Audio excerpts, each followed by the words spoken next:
Dalam rangka untuk capaian terlaksananya pengawasan ketenagakerjaan secara optimal, efektif dan efisien, Dinas Tenaga Kerja dan Mobilitas Penduduk Aceh melalui bidang pengawasan ketenagakerjaan melaksanakan kegiatan rapat evaluasi kegiatan pengawas ketenagakerjaan, dengan tema, Efektivitas Kinerja Pengawas Ketenagakerjaan di Era Digitalisasi, yang berlangsung di Hotel Rasa Mala 14 sampai dengan 15 Oktober 2022.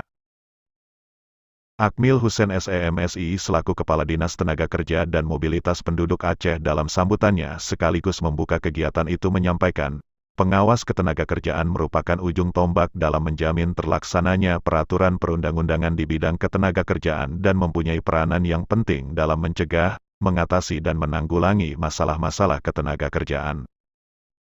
Berdasarkan Undang-Undang Nomor 23 Tahun 2014 tentang Pemerintahan Daerah, urusan pengawasan ketenagakerjaan merupakan urusan wajib dan bersifat konkoren antara pemerintah pusat dan pemerintah daerah. Harapannya dengan adanya kegiatan ini segala kegiatan pengawasan ketenagakerjaan di Provinsi Aceh dapat terarah dan terukur, sejauh mana keberhasilan sebagai program pengawasan yang telah dilaksanakan, sehingga kita dapat mengukur dampak dan efektivitas dari suatu program yang telah dilaksanakan dalam rangka meningkatkan kinerja pengawasan ketenagakerjaan, demikian ujarnya.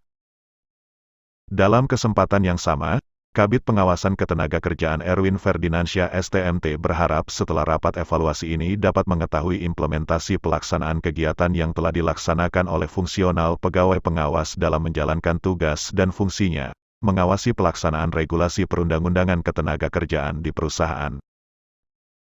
Pembukaan rapat evaluasi tersebut dihadiri oleh pejabat eselon 3 dan 4 di lingkungan Dinas Tenaga Kerja dan Mobilitas Penduduk Aceh serta pegawai pengawas ketenagakerjaan Aceh.